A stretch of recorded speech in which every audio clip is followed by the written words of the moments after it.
नमस्कार। कौशल योग की आज की इस कड़ी में हम लोग महिलाओं की एक प्रमुख समस्या जिसे पीसीओडी कहते हैं, पॉलीसिस्टिक ओवेरियन डिजीज, इस समस्या में प्राणायाम कैसी भूमिका अदा करता है, इस पर चर्चा करेंगे। प्राणायाम के अभ्यास से समस्या को पूरी तरह से दूर किया जा सकता है, क्योंकि प्राणायाम जो है वह शरीर और मन दोनों के बीच में सेतु का काम करता है।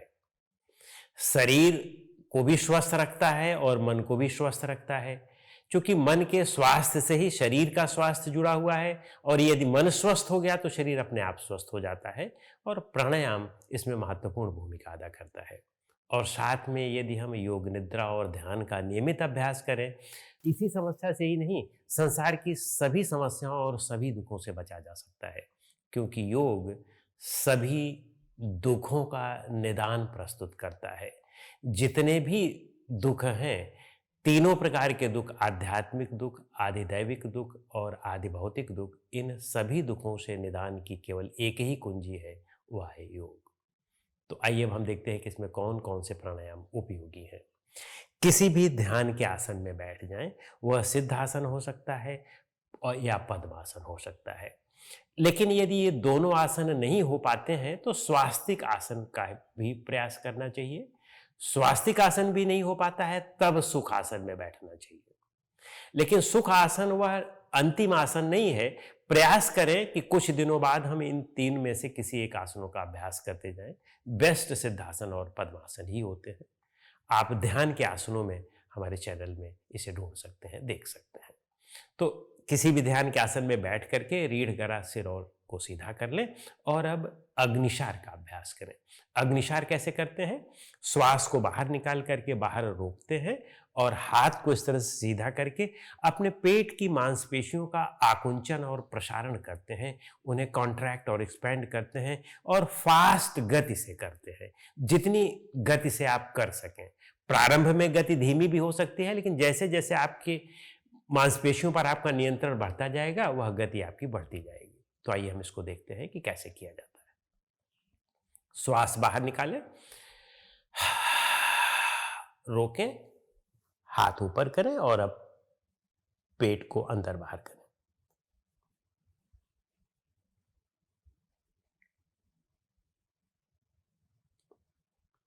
श्वास लेने के पहले पेट को नॉर्मल, हाथ को नॉर्मल, फिर श्वास अंदर ले लें।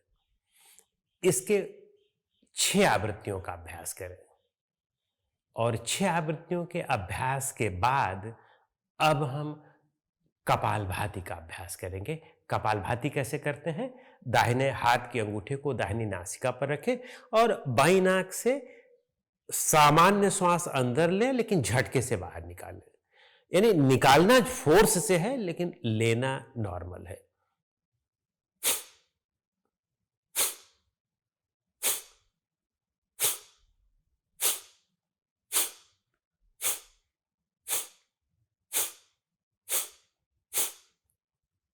इसकी 30 आवृत्तियों का इससे अभ्यास करें और 30 आवृत्तियों का इससे अभ्यास करें।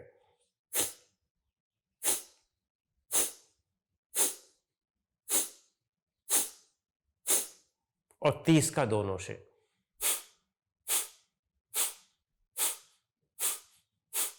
पूरी सजगता के साथ।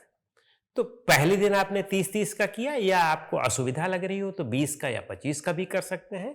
एक हफ्ते बाद इसमें आवृत्तियों की संख्या बढ़ा लें। जैसे 30 है तो फिर 50 कर लें, या 2 हफ्ते में उसको 50 ले जाएं।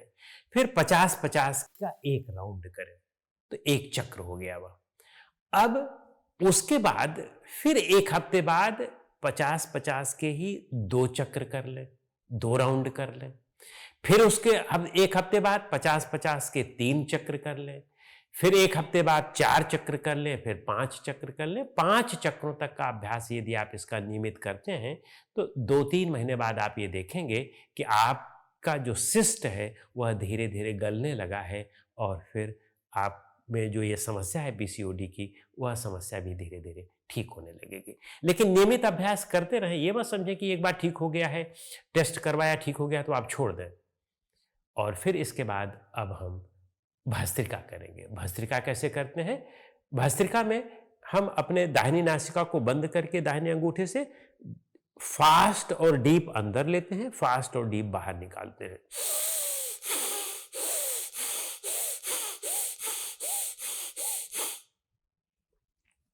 इससे भी 25-30 बार कर लें, फिर 25-30 बार इससे कर लें।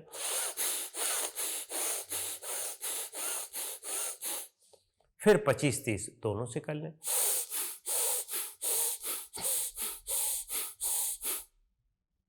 इसका यह एक राउंड हुआ। इसके भी धीरे धीरे एक एक हफ्ते बाद एक एक राउंड बढ़ाते जाएं और इसके 3 राउंड तक आए। तो 5 राउंड कपालभाति का, 3 राउंड भस्त्रिका का, इसका नियमित अभ्यास करें और फिर नाड़ी शोधन का अभ्यास करें। नाड़ी शोधन कैसे करते हैं? दाहिनी नासिका को दाहिने अंगूठे से बंद करके अब बाईं नासिका से धीमी, लंबी और गहरी लेना है। जब पूरी भर जाए तो फिर इसको बंद करके इससे निकाल देना है, धीमी, लंबी और गहरी। अब जब पूरी निकल जाए तो फिर इसी से ले भी लेना है, धीमी, लंबी और गहरी, और इससे धीमी, लंबी और गहरी बाहर निकालना है। तो यह एक चक्र होता है। देख लेते हैं हम लोग।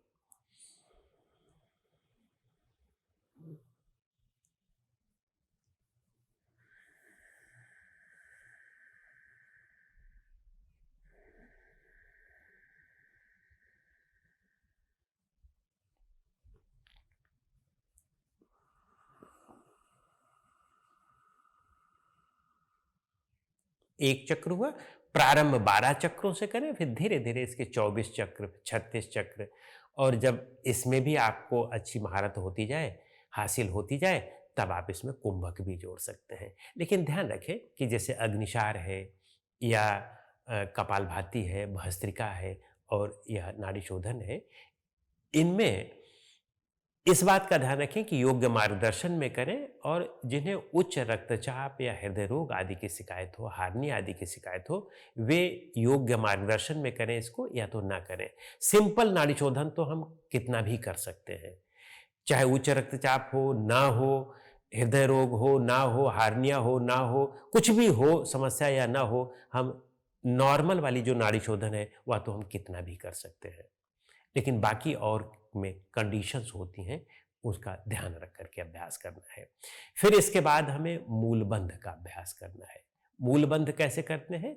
इसमें हम श्वास को अंदर ले करके अंदर रोक लेते हैं या बाहर निकाल करके बाहर रोक देते हैं। तो कुंभक करके ही इसका भी अभ्यास होता है। और कुंभक वाला कोई भी प्राणायाम हो, उच्च रक्तचाप और हृदय रोगियों को इसका अभ्यास नहीं करना चाहिए। तो यदि उसका रोग ना हो तब इसको जरूर करें, और पीसीओडी की समस्या को जड़ से दूर कर सकता है। तो श्वास को बाहर निकालें, बाहर रोक लें, हाथ को ऊपर उठाएं, जनेंद्रिय और गुदाद्वार के बीच के भाग को ऊपर की ओर अच्छी तरह से खींच लें, लेकिन बहुत प्रेशर से नहीं, सहज खींचे रखें जब तक श्वास को रोक सकते हो। जब ये लगे कि श्वास अब नहीं रोका जा सकता, तो पहले मूल बिंदु को ढीला करें, हाथ को ढीला करें, और अब श्वास अंदर ले लें। और इसी को श्वास अंदर रोक करके भी सेम वही प्रोसेस अपनाना होता है। श्वास अंदर रोक करके, जितनी देर अंदर रोक के रखेंगे उतनी देर के लिए आप मूल बिंदु को ऊपर की ओर खींच करके रखेंगे। तो आप इसका अभ्यास करें। आप कम से कम 10 से 15 मिनट प्रतिदिन, चाहे कोई समस्या हो या ना हो, ध्यान और योग निद्रा का जरूर अभ्यास करें। क्योंकि मनुष्य के लिए ध्यान और योग निद्रा उस भोजन के समान है कि जिसे लेने से ही शरीर और मन स्वस्थ रहता है, जिसको यदि हम नहीं लेते हैं प्रतिदिन, तो हम निश्चित रूप से मानसिक रोगी और मनोवैज्ञानिक रोगी तो हो ही जाएंगे, भावनात्मक रोगी तो हो ही जाएंगे, साथ में शरीर भी रोगी हो जाएगा। तो इसलिए योग निद्रा और ध्यान का प्रतिदिन अभ्यास करें, उसको सीख लें। हमारे यहाँ हमारे चैनल पर भी इसकी वीडियो आपको मिल जाएंगे, मेडिटेशन और योग निद्रा के, उनमें से भी आप अभ्यास कर सकते हैं और पूरी तरह से स्वस्थ और प्रसन्न जीवन आपको मिल सकता है। हमेशा के लिए रोगमुक्त जीवन मिल सकता है। नमस्कार।